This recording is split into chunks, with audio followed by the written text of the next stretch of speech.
আসছে না, আপনাদের ছবি আসছে না, একটু ওই দিকটা দিয়ে।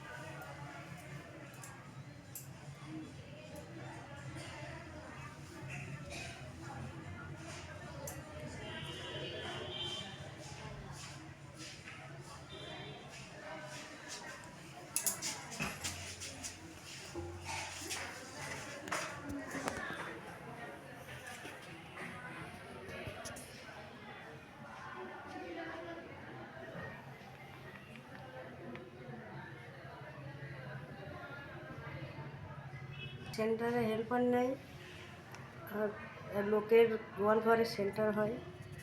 রান্না হয়েছে, একটা তিরপল খাটিয়ে দিয়েছে প্রধান, তিরপল খাটানো থেকে রান্না হয়েছে। এবারে যে রান্না করে সে হাঁড়িটা মাজতে গেছে, আমি বাচ্চা পড়াচ্ছিলাম, একজন এসে বলছে দিদিমণি আমাকে খাবারটা একটু দিয়ে দেবে। যে আমি খাবারটা দিতে গেছি, আর কীভাবে যে ওই মানে পেছন দিকের আঁচলটা হচ্ছে যে উনুনে পড়ে গেছে, আমি বুঝতেই পারিনি। যখন পুরোটা ধরে গেছি তখন দেখছি দাও দাও করে জ্বলছে পেছনটা, আমি তখন বুঝতে পেরেছি, তার আগে বুঝতেই পারিনি কীভাবে আমি পড়ে গেছি। এই তারপর সবাই ছুটে এসেছে, জল টল দিয়েছে, ট্রেনে তুলে দিয়ে গেছে। তারপর আমি বাড়ি এসে ছেলে আবার এখানে ভর্তি করেছে।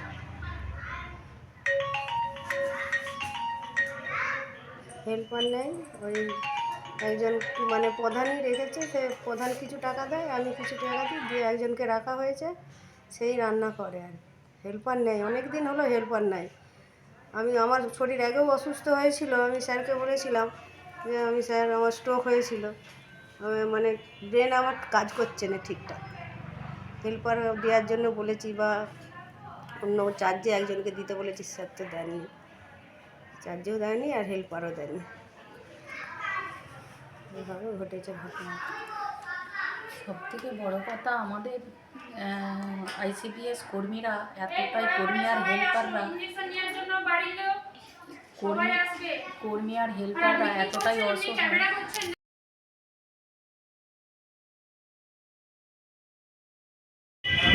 দিদি কীভাবে ঘটনাটি ঘটলো যদি একটু বিস্তারিত বলেন। ঘটনাটা ঘটলো বলতে, আমার এটা আরামবাগ প্রজেক্ট, আমার আন্ডারে 800 আমরা মেয়ে আছি। তো এই কর্মী আমার হরিণখোলা 1-এ 116 নাম্বার সেন্টার নাম্বার, ওর মঠ কৃষ্ণপুর সেন্টারের নাম। তো এই কর্মী দীর্ঘদিন ধরে একাই রান্না করে, একাই বাচ্চা পড়ায়, একাই প্রি স্কুল করে। আমাদের যে কী কাজ করতে হয় তার ভিডিও ফুটেজ আমরা আপনাদের কাছে পাঠাচ্ছি। তো কীভাবে কর্মী পুড়ে গেল বলতে, আজকে যখন কর্মী খাবার রেডি হয়ে গেছে, ওর যেহেতু হেল্পার নেই, একজনকে ও রেখেছে টাকা দিয়ে, নিজের কাছ থেকে টাকা দিয়ে, প্রধান কিছু টাকা নাকি বিয়ার করেন আর কিছু টাকা ও নিজে দেয়। সে তখন কি করেছে, বাচ্চাকে বাড়িতে পৌঁছতে গেছে। একটা বাচ্চাকে একা তো ছাড়া যায় না, আমাদের অনেক দায়িত্ব থাকে।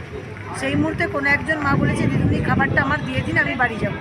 ও যখন খাবারটা দিতে যায় তখন পিছনে উনুন আর সামনে হাঁড়ি। আমাদের তো, ও তো একজনের গোয়াল ঘরের সেন্টার চালায়, ওর কোনো নিজস্ব সেন্টারও নেই, কিচ্ছু নেই।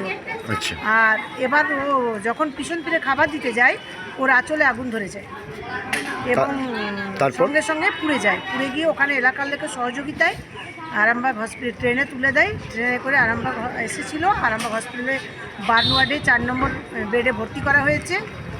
অবস্থা মানে খুবই শোচনীয়, দুটো পায়ের অবস্থা খুবই খারাপ কন্ডিশন। আমরা দেখলাম যেটা বিভৎস অবস্থা। তো আমরা প্রশাসন সাথে মাননীয় মুখ্যমন্ত্রীর কাছে আমরা আবেদন করব এবং আমাদের এমপি মহাশয়ের কাছে, যেন সঠিক পরিষেবাটা পাই। একজন ডিউটিরত কর্ম অবস্থায় পুড়ে গেছে আমাদের কর্মী, খুবই বেদনাদায়ক এটা। আর পরিকাঠামোর অভাব আছে, পরিকাঠামোগুলো যাতে, এই যে পরিকাঠামোর অভাব যেটা বলছেন, যে উনি যেখানেতে ডিউটি করেন, যে সেন্টার চালায়, সেটা কি গোয়ালবাড়ি। হ্যাঁ, এর জন্য কি আপনারা সিডিপিও অফিসে অ্যাপ্লাই করেছেন? বারংবার অফিস জানেন, আমাদের সিডিপিও স্যারও জানেন, প্রত্যেক ডেপুটেশনে আমরা পরিকাঠামোর ব্যাপারে আপনাদের সামনে তুলে ধরি এবং আমাদের নিয়োগটা সবার আগে নিয়োগ দরকার। আমাদের হেল্পার নেই এক একটা সেন্টারে, যেমন 335 নম্বর একটা কেন্দ্র আছে হিয়াতপুর পাত্রপাড়া, হিয়াতপুর শেখপাড়া, সেখানে 2010 সালে কর্মী জয়েন করেছে, এখনও অবধি তার হেল্পার নেই, তাকে একাকে পুরোটা চালাতে হয়। কি চাইছেন? চাইছি নিয়োগ, যথাশীঘ্র নিয়োগ চাই এবং সুস্থ পরিকাঠামো চাই। আর কর্মী যে পুড়ে গেছে তার একদম চিকিৎসা খরচা যেটুকু করার সরকারকে বহন করতে হবে। আমরা চাইছি আরও উন্নত পরিষেবা, উন্নত চিকিৎসা ব্যবস্থা দিয়ে যত তাড়াতাড়ি কর্মীকে সুস্থ করা যায়, কারণ ডিউটিরত অবস্থায় একটা কর্মী পুড়ে গেছে, এটা খুব বেদনাদায়ক জিনিস। আহত ব্যক্তির নাম কি? আহত ব্যক্তির নাম কৃষ্ণা রায় দুবে। কৃষ্ণা রায়। আপনার নাম? আমার নাম মধুমিতা ভট্টাচার্য, আমি রাজ্য নেতৃত্বের একজন অন্যতম সদস্য। আপনার নাম কি? আমার নাম তনুশ্রী ঘোষ। আমি সর্বপ্রথম বলবো যে ওনাকে সঠিক পরিষেবা দিয়ে এবং যথাসাধ্য সামর্থ্য দিয়ে ওনাকে তাড়াতাড়ি সুস্থ করা হোক এবং অবিলম্বে আমাদের প্রত্যেকটা সেন্টারে হেল্পার এবং কর্মী যেন দ্রুত নিয়োগ হয়, কারণ একটা কর্মীর পক্ষে বা একটা হেল্পারের পক্ষে একা সেন্টার চালানো খুব অসুবিধা। কারণ আমরা তো সেন্টার চালাই, দেখেছি যখন আমরা স্কুল করি তখন কোনো বাচ্চা ছুটে উঠে চলে যাচ্ছে, যেমন আমাদেরও রিস্ক থাকে, বাচ্চাদেরও প্রচুর রিস্ক থাকে। তো একজনের দায়িত্ব সেটা পালন করা যায় না, দুজন হলে আমাদের খুব ভালো হয়। তাই আমরা সরকারের কাছে করজোরে হাত জোর করে আমরা চাইছি যে আমাদের যেন দ্রুত নিয়োগের ব্যবস্থা করা যায়, এটা আমরা বলবো। এবং পরিকাঠামোগুলো ধরুন একটা সুস্থ পরিকাঠামো, যেমন ধরুন একটা গোয়াল ঘরে একটুখানি 1 ছটাক জায়গা দিয়েছে, সেখানেতে কিভাবে রান্না করা, খাবার দেওয়া, হাঁড়ি রাখা, সব সরঞ্জাম রাখা সম্ভব কি?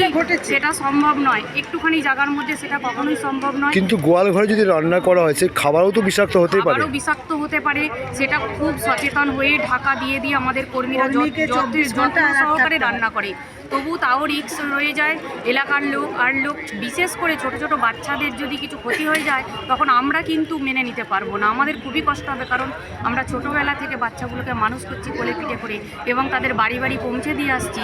হ্যাঁ, তো আমাদের চাই যে আমাদের পরিকাঠামোটাও তাড়াতাড়ি দেওয়া হোক। আপনার নামটা আরেকবার বলুন। আমার নাম তনুশ্রী ঘোষ, আমি আরামবাগ প্রজেক্টের একজন ICDS কর্মী। ধন্যবাদ।